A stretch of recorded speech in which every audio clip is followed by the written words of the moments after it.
Olá, bom dia, boa tarde, boa noite, como vão? Aqui é Fabrício Dantai, estou publicando mais um vídeo, né, depois de uma semana ou mais, em que fiz alguns.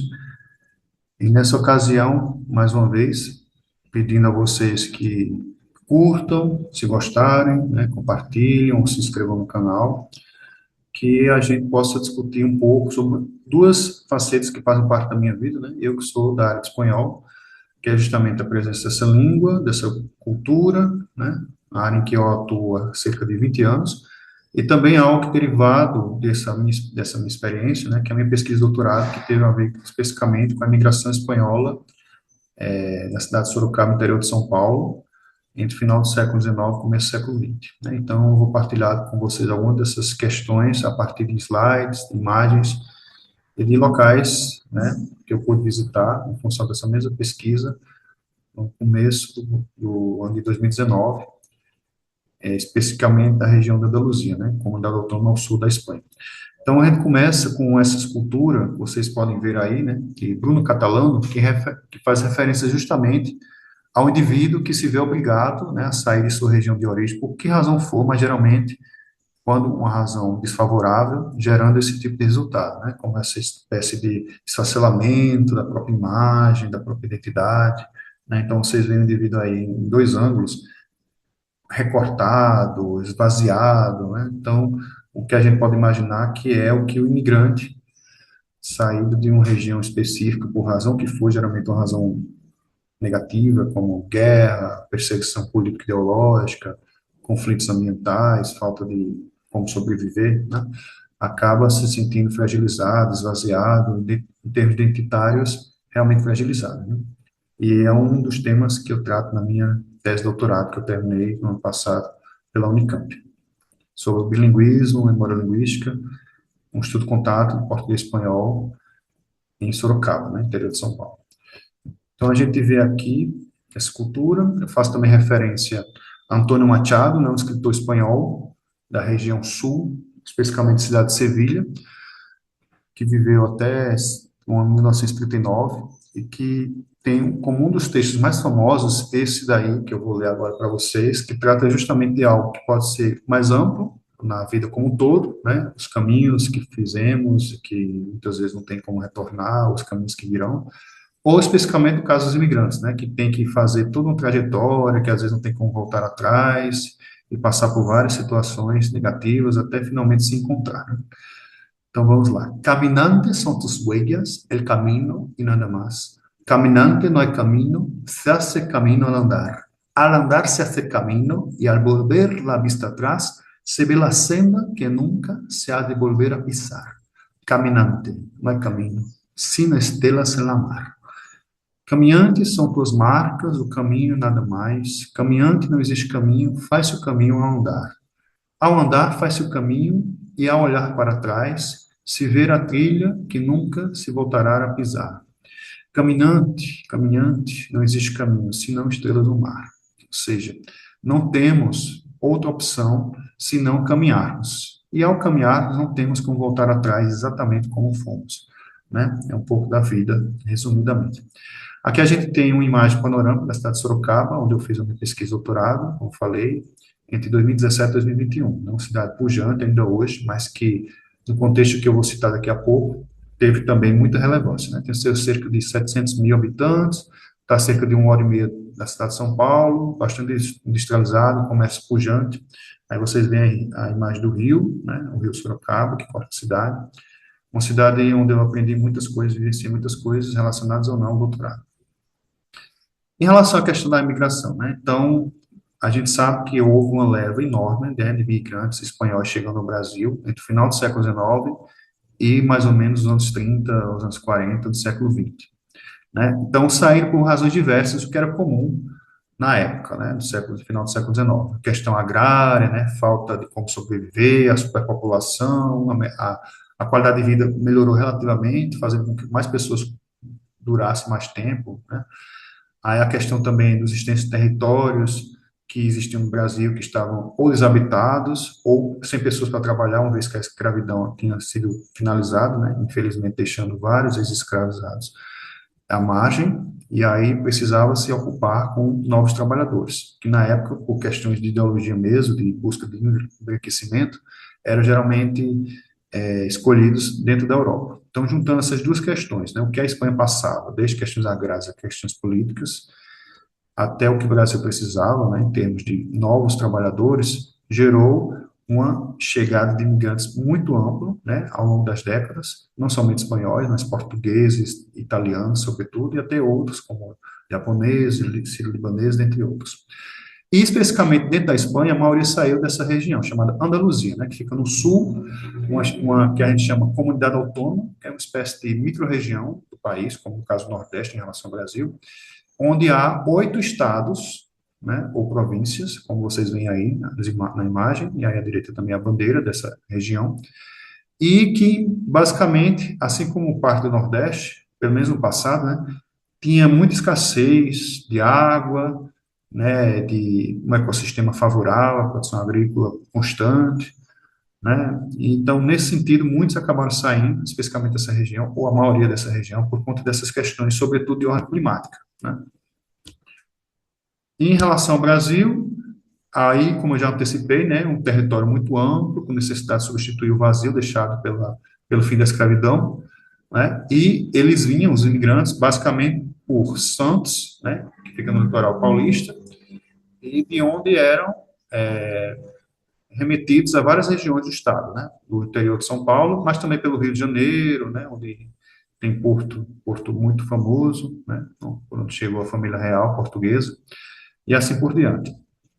Aqui a gente tem uma referência a um jornal de 1912, uma época em que saiu realmente muita gente da Espanha para vários países, como ele, entre eles o Brasil, uma publicação do mês de junho, e aí vocês veem vários anúncios falando de vapores, né, que seriam navios, que iriam rapidamente, um rápido na época eram 15 dias, mas que iriam rapidamente a levar pessoas que quisessem, no geral eram legais, né, imigrantes legais, ou imigrantes legais, né, no caso, um país como Brasil, Argentina, Uruguai, mas também acabavam indo os ilegais, né? Então a gente tem referência aí como está em destaque, né, para Buenos Aires, com escalas em Las Palmas, que ainda é Espanha, Rio de Janeiro, Santos, Montevidéu, no Uruguai, e lógico, nesse processo, muitos indo ao estado de São Paulo.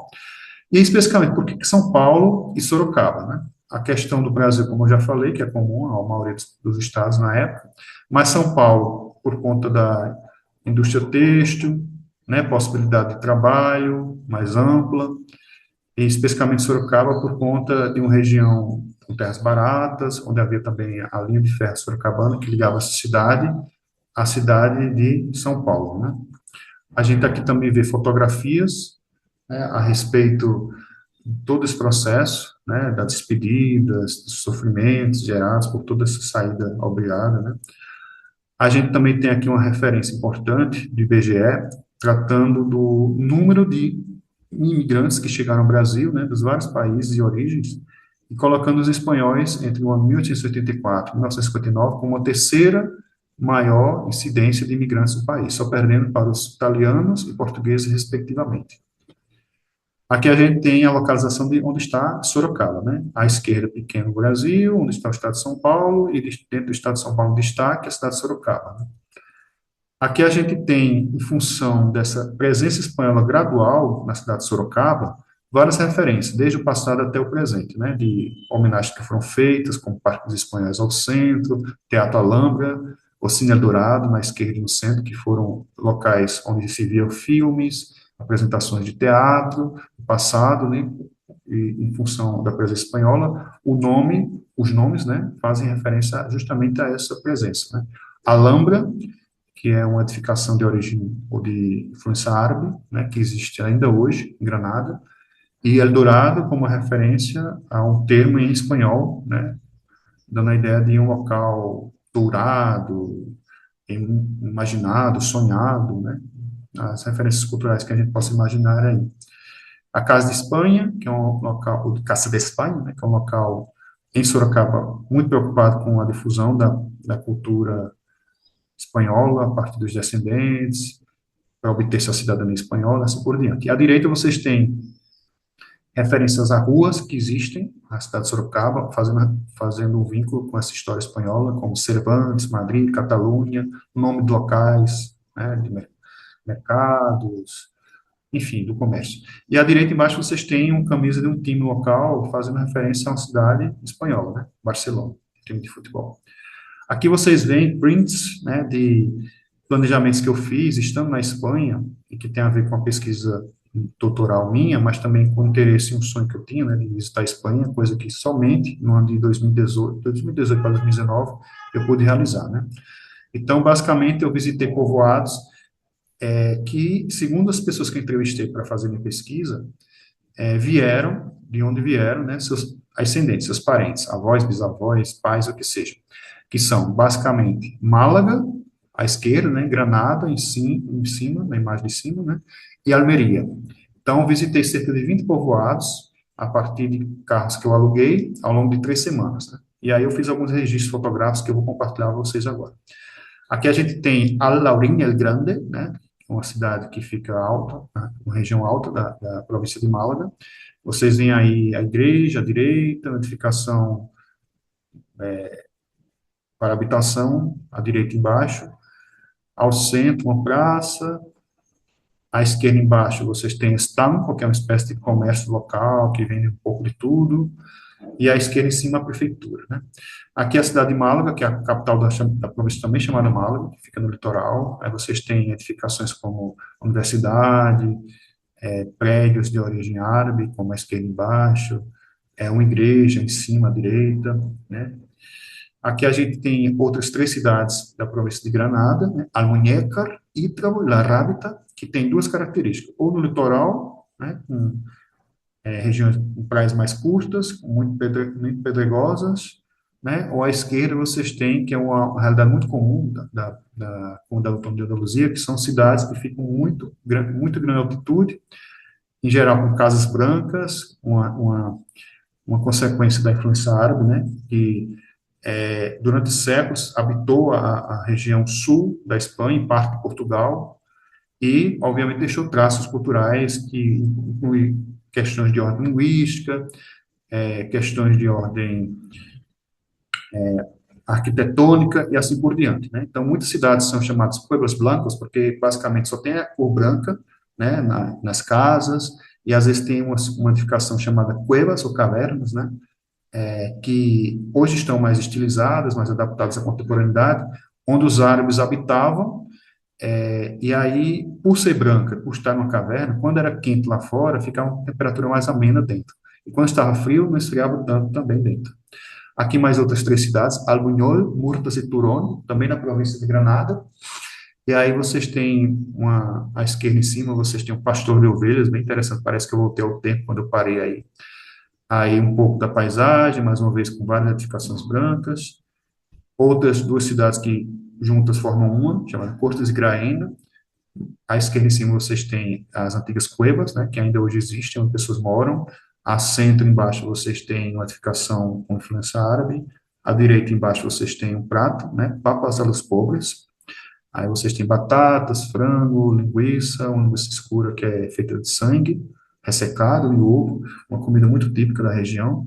Sierra Nevada, que é uma região que eu queria muito conhecer, onde há neve o ano inteiro. E é interessante, vocês têm à direita, né, uma água caindo do tubo que acabou se congelando com o tempo.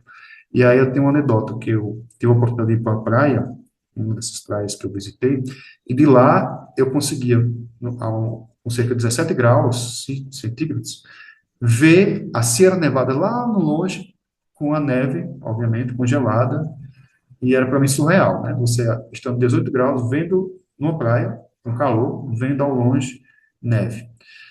Aqui, Orma e Beles de Benaldádia, mais uma vez, povoados, com muitas edificações brancas, influência árabe. Aqui, ou fotografias, melhor dizendo, de 4 cidades, né, da província de Almeria, Adra, Almeria, Petina, Lula del Rio, no litoral, ou com presença árabe também, em algumas edificações. Então é isso, pessoal, basicamente que eu queria compartilhar com vocês, espero que tenham gostado, o vídeo já ficou um pouco longo, né, mas basicamente a ideia dessa minha experiência na Espanha, da presença espanhola que esteve, embora muitas pessoas não conheçam, no interior de São Paulo, sobretudo, e também o como a vida do imigrante, né, ao longo dos séculos, é muito difícil e que deve ser considerada como algo importante de se observar, tá certo? Então é isso, por favor, quem gostar, curta, compartilhe e se inscreva no canal. Um abraço, até logo.